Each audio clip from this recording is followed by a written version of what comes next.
ನಮಸ್ಕಾರ ಸ್ನೇಹಿತರೆ ಈ ವಿಡಿಯೋದಲ್ಲಿ ನಾವು ನೋಡೋಣ ಆಡ್ಸೆನ್ಸ್ನ ಕೆಲವು ಪಾಲಿಸಿ ಬಗ್ಗೆ. ನೀವು ಒಬ್ಬ ಯೂಟ್ಯೂಬರ್ ಆಗಿದ್ದರೆ ಇದರ ಬಗ್ಗೆ ತಿಳಿದುಕೊಳ್ಳೋದು ತುಂಬ ಇಂಪಾರ್ಟೆಂಟ್ ಆಗಿದೆ ಸ್ನೇಹಿತರೆ. ಯೂಟ್ಯೂಬ್ನಲ್ಲಿ ನೀವು ವಿಡಿಯೋ ಹಾಕುವಾಗ ಬಹಳಷ್ಟು ವಿಷಯಗಳ ಬಗ್ಗೆ ತಿಳಿದುಕೊಳ್ಳೋದು ತುಂಬಾ ಅವಶ್ಯವಾಗಿದೆ ಸ್ನೇಹಿತರೆ. ನೀವು ಇದನ್ನು ತಿಳಿದುಕೊಳ್ಳದೇ ಇದ್ದರೆ ನಿಮ್ಮ ಚಾನಲ್ ಮಾನಿಟೈಸ್ ಆಗದೇ ಇರಬಹುದು, ಇಲ್ಲ ನಿಮ್ಮ ಮಾನಿಟೈಸ್ ಆದ ಚಾನಲ್ ಕೂಡ ಡಿಮಾನಿಟೈಸ್ ಆಗ್ಬೋದು. ಸೊ ಸ್ನೇಹಿತರೆ, ಇವತ್ತಿನ ಈ ವಿಡಿಯೋದಲ್ಲಿ ರಿಪಿಟಿಷಿಯಸ್ ಕಂಟೆಂಟ್ ಮತ್ತು ರಿಪಿಟೇಟಿವ್ ಕಂಟೆಂಟ್ ಈ ಪಾಲಿಸಿ ಬಗ್ಗೆ ತಿಳಿಯೋಣ. ಇನ್ನು ಈ ಪಾಲಿಸಿ ವೈಲೇಷನ್ ಆದರೆ ಇದಕ್ಕೆ ಸರಿ ಮಾಡಿ ನಮ್ಮ ಚಾನಲ್ ಸೇವ್ ಮಾಡೋದು ಹೇಗೆ ಅದು ಕೂಡ ಇಲ್ಲಿ ನಾವು ನೋಡೋಣ.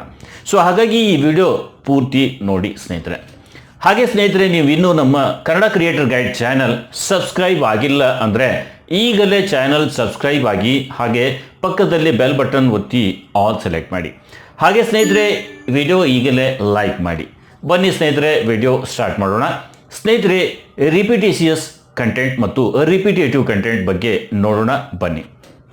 ಸ್ನೇಹಿತರೆ, ಹಾಗೆ ನೋಡಿದರೆ ಮಾಮೂಲಾಗಿ ಈ ಎರಡು ಪಾಲಿಸಿ ಒಂದೇ ರೀತಿಯಾಗಿವೆ. ರಿಪಿಟಿಷಿಯಸ್, ರಿಪಿಟೇಟಿವ್ ಕಂಟೆಂಟ್ ಅಂದರೆ ಒಂದೇ ಐಟಮ್ ಇಲ್ಲಿ ಮೇಲಿಂದ ಮೇಲೆ ಬಳಸಿದರೆ ರಿಪೀಟ್ ಮಾಡೋದು ಅಂತ.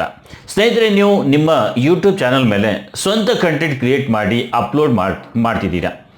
ನೀವು ವಿಡಿಯೋ ಮಾಡುವಾಗ ಯೂಟ್ಯೂಬ್ ಆಡಿಯೋ ಲೈಬ್ರರಿಯಿಂದ 3-4 ಕಾಪಿರೈಟ್ ಫ್ರೀ ಮ್ಯೂಸಿಕ್ ಡೌನ್ಲೋಡ್ ಮಾಡಿಕೊಂಡಿದ್ದೀರಾ, ಇಲ್ಲ copyright free video clip download ಮಾಡಿಕೊಂಡಿದ್ದೀರಾ. ಅವುಗಳನ್ನು ಮೇಲಿಂದ ಮೇಲೆ ಪ್ರತಿ ವಿಡಿಯೋದಲ್ಲಿ ಬಳಸುತ್ತಿದ್ದೀರಾ.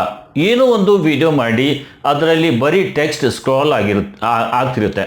ಟಾಪಿಕ್ ಏನೇ ಆಗಿರ್ಬೋದು, ಪ್ರತಿ ವಿಡಿಯೋದಲ್ಲೂ ಸೇಮ್ ಬರೀ ಟೆಕ್ಸ್ಟ್ ಸ್ಕ್ರಾಲ್ ಆಗ್ತಿರುತ್ತೆ. ಆದರೆ ಮ್ಯೂಸಿಕ್ ಮತ್ತು ವಿಡಿಯೋ ಪ್ರತಿ ವಿಡಿಯೋದಲ್ಲಿ ಅದೇ ಬಳಸೋದು. ನೋಡುಗರಿಗೆ ಯೂಟ್ಯೂಬ್ನ ಅಲ್ಗೋರಿದಮ್ಗೆ ಅದು ಹೊಸ ವಿಡಿಯೋ ಅಂತ ಫೀಲ್ ಆಗಲ್ಲ, ಮತ್ತೆ ಅದೇ ಬಳಸಲಾಗಿದೆ ಅಂತ ಅನಿಸುತ್ತೆ. ನೀವು ಹೊಸತಾಗಿ ವಿಡಿಯೋ ಮಾಡಿದರೂ ಕೂಡ ಇದು ಮೊದಲೇ ನೋಡಿದ್ದೀನಿ ಅಂತ ಫೀಲ್ ಆಗುತ್ತೆ. ಇನ್ನು ಕೆಲವೊಬ್ಬರು ಅದೇ ಥಂಬ್ನೇಲ್, ಅದೇ ಟೈಟಲ್, ಅದೇ ಡಿಸ್ಕ್ರಿಪ್ಷನ್, ಅದೇ ಟ್ಯಾಗ್ ಬಳಸೋ ಅಭ್ಯಾಸ ಇರುತ್ತೆ. ಇದು ಸೇಮ್ ಮೆಟಾ ಡೇಟಾ ಅಂತ ಕನ್ಸಿಡರ್ ಆಗಿ ಈ ರೀತಿ ಪ್ರತಿ ಬಾರಿ ವಿಡಿಯೋ ಮಾಡುವಾಗ ಮತ್ತೆ ಅದನ್ನೇ ಬಳಸೋದ್ರಿಂದ ಸ್ವತಃ ನೀವೇ ವಿಡಿಯೋ ಮಾಡಿದರೂ ಕೂಡ ನಿಮ್ಮ ಚಾನಲ್ ಮೇಲೆ ರಿಪಿಟಿಷಿಯಸ್ ಅಥವಾ ರಿಪಿಟೇಟಿವ್ ಕಂಟೆಂಟ್ ಅಂತ ಬಂದು ಚಾನಲ್ ಮಾನಿಟೈಸ್ ಆಗೋಲ್ಲ. ಒಂದು, ಇಲ್ಲ ಮಾನಿಟೈಸ್ ಆಗಿದ್ದರೆ ಚಾನಲ್ ಡಿಮಾನಿಟೈಸ್ ಆಗಿಬಿಡುತ್ತೆ. ಸೊ ಇದು ರಿಪಿಟಿಷಿಯಸ್ ಅಥವಾ ರಿಪಿಟೇಟಿವ್ ಕಂಟೆಂಟ್ ಅಂತ ಇಲ್ಲಿ ಹೇಳ್ಬೋದು.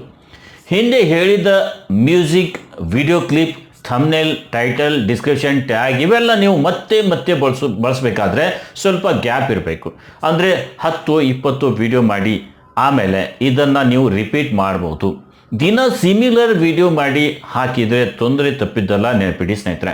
ಸೊ ಸ್ನೇಹಿತರೆ, ಈ ವಿಡಿಯೋ ನಿಮಗೆ ಉಪಯುಕ್ತ ಅನಿಸಿದರೆ ವಿಡಿಯೋ ಲೈಕ್ ಮಾಡಿ. ಹಾಗೆ ಇಂಥವುದೇ ಯೂಟ್ಯೂಬ್ನ ಉಪಯುಕ್ತ ಮಾಹಿತಿಯ ವಿಡಿಯೋ ನೋಡಲು ನಮ್ಮ ಕನ್ನಡ ಕ್ರಿಯೇಟರ್ ಗೈಡ್ ಚಾನಲ್ ಈಗಲೇ ಸಬ್ಸ್ಕ್ರೈಬ್ ಆಗಿ. ಹಾಗೆ ಪಕ್ಕದಲ್ಲಿ ಒಂದು ಬೆಲ್ ಬಟನ್ ಬರುತ್ತೆ, ಅದನ್ನು ಕ್ಲಿಕ್ ಮಾಡಿ ಆಲ್ ಸೆಲೆಕ್ಟ್ ಮಾಡಿ. ಸೊ ಇವತ್ತಿನ ಈ ವಿಡಿಯೋದಲ್ಲಿ ಇಷ್ಟೇ. ಮತ್ತೆ ಭೇಟಿಯಾಗೋಣ ಒಂದು ಹೊಸ ಟಾಪಿಕ್ನೊಂದಿಗೆ, ಒಂದು ಹೊಸ ವಿಡಿಯೋದೊಂದಿಗೆ. ಅಲ್ಲಿವರೆಗೂ ನಮಸ್ಕಾರ ಸ್ನೇಹಿತರೆ.